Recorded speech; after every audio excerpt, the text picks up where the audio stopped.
کی نشانیاں کیا آج ظاہر ہو چکی ہیں، نیز قیامت کب قائم ہوگی؟ میرے بھائی ہمیں کیا پتہ کب قائم ہوگی؟ قیامت قائم ہونے سے پہلے دجال بھی آئے گا، حضرت عیسیٰ علیہ السلام بھی آئیں گے، حضرت مہدی بھی آئیں گے، سورج ایک دفعہ مغرب سے نکلے گا، یاجوج ماجوج ظاہر ہوں گے۔ کچھ قیامت کی علامتیں تو ظاہر ہو چکی ہیں، حدیث میں آتا ہے عرض حجاز سے ایک آگ نکلے گی جو اونٹوں کی گردنوں کو روشن کر دے گی، یہ 7ویں صدی ہجری میں یہ آگ نکل چکی ہے، تقریباً محدثین کا اتفاق ہے 700 سال پہلے 7ویں صدی ہجری میں آگ نکلی تھی بہت بڑے پیمانے پر عرض حجاز میں، تو وہ تو ایک نشانی ہو چکی ہے۔ تو کچھ نشانیاں ہو چکی ہیں، زیادہ تر نشانیاں کیا ہیں باقی؟ ایک نشانی یہ تھی، حدیث میں آتا ہے کہ یہ جو عرب لوگ ہیں نا، جو اونٹوں کے چرواہے، بکریاں چرانے والے غریب غربا، یتطاولون فی البنیان، ایک دوسرے سے بڑھ چڑھ کے بلڈنگیں بنائیں گے۔ تو عرب میں جو اونٹ چرانے والے، جو ان میں جو کرپٹ لوگ ہوتے تھے، وہ تو حاجیوں کو لوٹ کے گزارا کرتے تھے، پاؤں میں چپل نہیں ہوتی تھی، حفاتن عراتن عالتن، حدیث میں آتے ہیں ننگے پاؤں ننگے سر لوگ، ننگے بدن لوگ، ایسا نوٹ چھاپیں گے، ایسا پیسہ آئے گا کہ بلڈنگوں پر بلڈنگ۔ تو یہ تو دبئی میں آپ شارجہ میں دیکھ لو، اب سعودی عرب بھی بنا رہا ہے، ایک بڑا شہر آباد کر رہا ہے، اور برج خلیفہ اتنی بڑی بلڈنگ بنا دی کہ اس کو آدمی دیکھتا ہے تو ٹوپی سر سے گر جاتی ہے اس کی۔ تو یہ بھی قیامت کی علامت تھی جو پوری ہو چکی ہے۔ تو کچھ علامتیں تو پوری ہو چکی ہیں، لیکن بڑی بڑی بہت ساری علامتیں باقی ہیں، تو جن میں ایک بڑی علامت ہے، سب سے بڑی علامت ہے دجال کا ظہور ہے، حضرت عیسیٰ کا آنا ہے، امام مہدی کا آنا ہے، یاجوج ماجوج کا نکلنا ہے، سورج کا مغرب سے نکلنا ہے۔ بات آ گئی ہے تو ایک دلچسپ بات کیا ہے، آپ نے قیامت کی پہلی علامت بتائی کہ باندی اپنے آقا کو جنے گی، یعنی لونڈی اور غلام سے جو بچہ پیدا ہوگا وہ ماں کا بیٹا کم اور ماں کا باپ بولو زیادہ، ماں کا مولا اور ماں کا آقا زیادہ ہوگا۔ غلام کی مثال نہیں دی کیونکہ غلام مرد ہوتا ہے نا، اس پہ تصرف تھوڑا سا پھر بھی کم ہوتا ہے، یعنی وہ آپ کی ملکیت میں ہوتا ہے لیکن اس پہ کنٹرول کم ہوتا ہے کیونکہ آدمی ہے۔ جب عورت آپ کی ملکیت میں ہوتی ہے، لونڈی، اس پہ وہ تو کمزور ہے نا، اس پہ کیا ہوتا ہے آپ کا تصرف زیادہ۔ تو جو مکمل غلام اور باندی تھی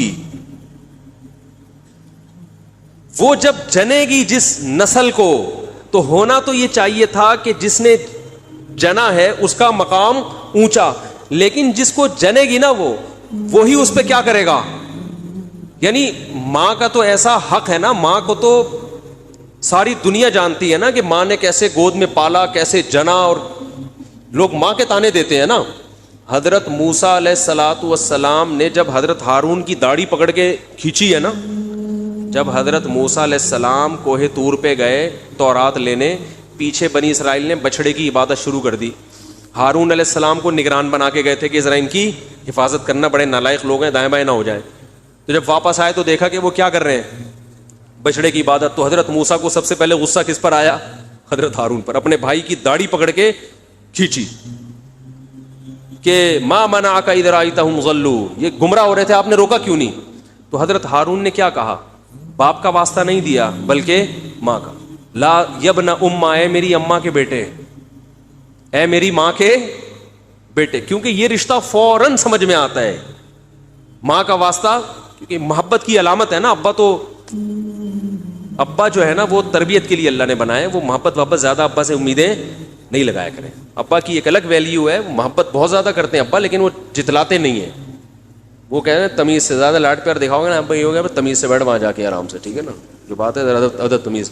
ماؤں کو زیادہ ادب تمیز نہیں، ماؤں کو لاڈ چاہیے ہوتے ہیں، تو اس لیے ابا محبت تو بہت کرتے ہیں لیکن وہ آسانی سے سمجھ میں نہیں آتی کیونکہ تعظیم اس پہ غالب ہوتی ہے۔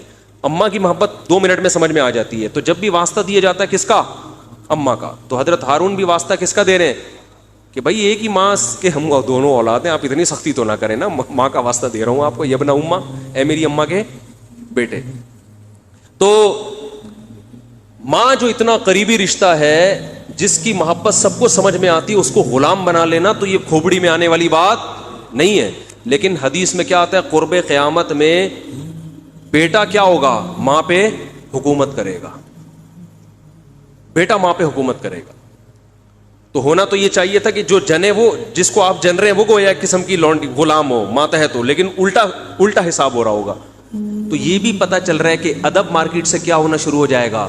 شارٹ. مطلب حدیث کا یہی ہے کہ چھوٹے جو ہے نا وہ بڑوں کی جگہ ہو جائیں گے اور بڑے. اور یہ خدا کی قسم آج اپنی آنکھوں سے میں دیکھ رہا ہوں, زیادہ تر لبرل لوگوں کے گھروں میں دیکھ رہا ہوں, دیندار گھروں میں کم. باپ اور ماں اپنے بچوں کو اسکولوں میں 15-20 ہزار روپے فیسیں دے کر بدتمیز بنا رہے ہیں باقاعدہ پیسوں کے ذریعے. یعنی اسکولوں میں پڑھا رہے ہیں, ماڈرن اسکول ہیں, اور بہت ہی ماڈرن قسم کے اسکول جن میں مذہب نہیں ہے. بچہ انگلش بہت اچھی بول لیتا ہے, اور ٹھیک ٹھاک فیسیں دے کے کیا کر رہے ہیں؟ اپنی نافرمانی پیسے دے کے سکھا رہے ہیں. آج بھی میرے پاس ایک کیس آیا, کسی کو نہیں پتا چلے گا کس کی بات ہو رہی ہے. ایک صاحب نے کہا میں نے اپنی بچی کو ایڈمیشن کروایا, میں 20 ہزار روپے فیسیں دے رہا ہوں, اور وہ چرس پی رہی ہے, وہ پتہ نہیں کتنے لڑکوں سے دوستیاں لگا رہی ہے. تعلیم کو فوکس کرنے کے چکر میں تہذیب کا بیڑا غرق کر دیا. یعنی گویا کہ پیسے دے کے باقاعدہ کیا کیا جا رہا ہے؟ اپنے بچوں کو خراب کیا جا رہا ہے. تو جنا بھی خود, احسان بھی خود کیا, اور نکلا کیا رزلٹ؟ وہی آپ پہ کیا کر رہا ہے حکومت, وہ آپ کی ایک بات ماننے کے لیے تیار نہیں ہے. تو یہ وہ دور ہے جس سے ہم گزر رہے ہیں. تو اس میں بھی ادب کی تلقین کی گئی ہے. جب کچھ اس طرح کے لوگ آتے ہیں نا میرے پاس, کہ باپ بیٹا بیٹھا ہوا ہوتا ہے اور باپ اپنے بیٹے کی شکایتیں کر رہا ہوتا ہے بڑے دھیمے لہجے میں کہ بچے کو غصہ نہ آ جائے, اور بیٹا جواب دے رہا ہوتا ہے بڑی اونچی آواز میں. یہ میں نے بہت دیکھ لیا ہے, بہت دیکھ لیا اپنی زندگی میں. اس سے مجھے فوراً وہ حدیث یاد آتی ہے کہ اس کو باپ ہونا چاہیے اور اس کو بیٹا. باپ کو یہ ڈر لگتا ہے کہ یار اب میری اولاد ہے, یار میں کوئی اونچی آواز سے وہ سخت ایک دم میٹر نہ گھوم جائے اس کا. دیکھو یہ اولاد کے نالائق ہونے کی علامت ہے کہ آپ نے اپنے باپ کو یہ اتھارٹی نہیں دی ہے کہ وہ آپ کو ڈانٹ سکے. اگر آپ کا باپ آپ کو ڈانٹتے ہوئے گھبراتا ہے نا, خدا کی قسم یہ باپ کے خراب ہونے کی دلیل نہیں ہے, یہ اولاد کے خراب ہونے کی دلیل ہے. یہ اولاد کے خراب, وہ ڈر لگتا ہے اس کو کہ یار کچھ بول دوں تو ایسا نہ ہو ناراض ہو جائے. میں نہیں کہہ رہا اولاد پہ بیجا سختیاں کریں یا خام خامے ڈانٹ ڈپٹ کرتے رہے, اس سے تو ڈپریشن کے مریض بنتے ہیں. ماں باپ ظلم بھی کرتے ہیں. اس پہ میں انشاءاللہ بیان کروں گا کہ میرا ارادہ ہے, میں نے جو سینٹ میں بل پیش ہوا نا کہ ماں باپ کو اولاد پہ ہاتھ اٹھانے کی اجازت نہیں, شوہر کو بیوی کو ڈانٹنے کی اجازت نہیں, تو یہ بالکل خلاف ہے, لیکن اس کا ناجائز فائدہ بھی اٹھایا جاتا ہے. تو ماں باپ کو بلا وجہ اولاد پہ ہاتھ اٹھانا شرعن جائز. یا آج ایک صاحب بحث کرنے لگے کہ مجھے اجازت دی ہے شریعت نے کہ میں اپنے بچے کو تھپڑ مار سکتا ہوں. میں نے کہا آپ کو اجازت شریعت نے نہیں دی ہے کہ بلا وجہ آپ اپنے بچے پہ ہاتھ اٹھائیں, اور خاص طور پہ نابالغ پہ. نابالغ کے حقوق اسلام میں بہت زیادہ ہیں. ماں کو اجازت نہیں اپنا غصہ آپ کسی اور پر ہے نکال کس پہ رہی ہے. میں نے ماؤں کو دیکھا ہے طبیعت خراب ہے جھنجلا رہی ہے, بچے کو پڑھ کے طبیعت سے کوٹ دیا اس کو, وہ بیچارہ. بعض بچے ماں کی چنگیز خان جیسی مائیں ہوتی ہیں, وہ بچے ٹھٹر کے ان کی جو گروتھ ہے نا وہی رک جاتی ہے ان کی. اتنا سختی کا ماحول انہوں نے گھر میں دیکھا ہوتا ہے. تو یہ نہ باپ کے لیے جائز ہے اور نہ ماں کے لیے. تو اس میں علماء کے واقعات بھی سناؤں گا کہ اپنی اولاد کو مارنے سے پہلے کیا ان کے اصول تھے کہ ہم زیادتی نہ کر بیٹھے.